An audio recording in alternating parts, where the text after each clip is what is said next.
जज साहब अपनी ही माँ को वृद्धाश्रम छोड़ाए। आश्रम में माँ का ध्यान रख सके इसलिए वहां के चौकीदार से दोस्ती कर ली थी और उसे कुछ पैसे भी दे दिए थे।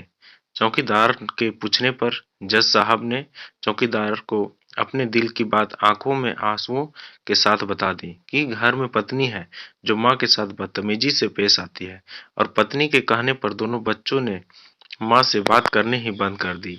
माँ को अकेलापन लगने लगा और इन सब वजहों से दिन भर रोती रहती थी, इसलिए उसे आश्रम छोड़ने के लिए आ गए। तो चौकीदार ने कहा, जज साहब, आपके सामने सारे सबूत थे कि कौन सही है और कौन गलत है, लेकिन अपनी ही माँ के साथ न्याय नहीं कर पाए तो औरों के साथ क्या न्याय करते होंगे।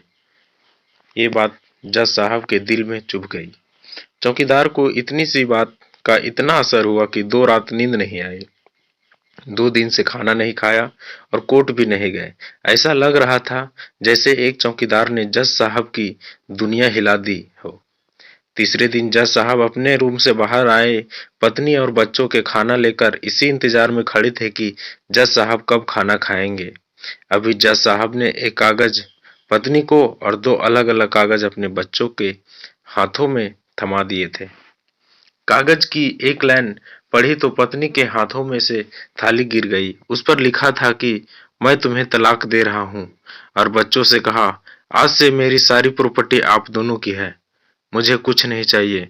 बच्चों ने उन्हें जबरदस्ती कुर्सी पर बैठाया। हाथ जोड़कर पैरों में गिरकर इन सब का कारण पूछा तो आंखों में आंसुओं के सैलाब के साथ जज साहब बोले कि मैं मेरी 65 वर्ष की माँ को आश्रम छोड़कर आया हूँ, अनजान लोगों के भरोसे छोड़कर आया हूँ और आप सब कारण पूछ रहे हैं। हम लोगों को शर्म आनी चाहिए। रोज मेरे कोर्ट से आने के बाद माँ रोती थी कि बेटा प्लीज मुझे वृद्धाश्रम में शिफ्ट कर दो। आप में से किसी ने भी माँ से सीधे मुंह बात नहीं की और ये भी भूल गए कि जिस जज को आज पूरा शहर सलाम करता है उसी जज को बनाने में उस माँ का कितना रोल है। कभी दूसरों के घरों में काम करने जाती तब भी मुझे अकेले नहीं छोड़ती थी। ऐसा भगवान समान माँ को मैंने आश्रम में छोड़ दिया और वो भी ऐसे लोगों के भरोसे जिन्हें ये तक पता नहीं कि माँ को क्या बीमारियां हैं। खुद को कोसते हुए जज साहब कहते हैं, दूसरों पर फैसले सुनाने वाला आज मैं खुद हार गया। मैं जज नहीं बल्कि गुनहगार हूँ और मैंने जो गुनाह किया वो शायद कानून तो माफ कर देगा लेकिन ईश्वर के कोर्ट में वो कभी माफ नहीं होगा। ये कहते हुए जज साहब बोले कि अब मैं अपने पापों को प्रायश्चित करने जा रहा हूँ। मैंने अपना सब कुछ आप लोगों को सौंप दिया है और अब अपनी माँ के साथ आश्रम में रहूंगा और उनकी सेवा करूंगा। पत्नी से जज साहब ने कहा कि याद रखना, आज तुमने उस माँ को आश्रम भिजवाया है।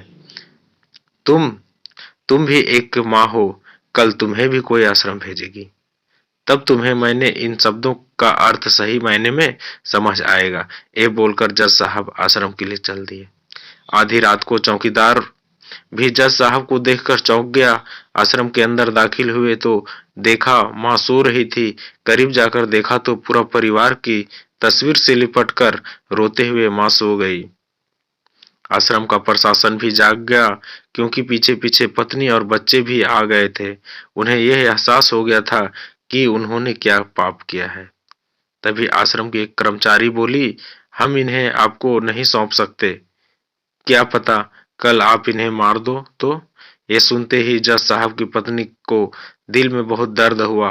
वो बोल उठी, मैडम जी, शायद हमारे हाथों में बड़ा पाप हुआ था है, मानते हैं, लेकिन हम इन्हें मारने नहीं, इन्हें एक नया जीवन देने आए हैं। आश्रम के सभी बुजुर्गों की आंखों में आंसू थे। सब के सब रो पड़े। खुशी के आंसुओं के साथ माँ को घर ले गए। लेकिन वही आश्रम में अनेक आंखें ऐसी थी जो किसी न किसी का इंतजार कर रही थी। माँ, तेरा कर्ज मुझसे अदा क्या होगा? तू अगर नाराज है तो मुझसे खुदा क्या होगा। Thank you. कहानी कैसा लगा आप लोग कमेंट बॉक्स में जरूर बताइएगा और आप लोग इस चैनल पे नए हैं तो प्लीज चैनल को सब्सक्राइब करें और बेल आइकन को दबा दें ताकि हर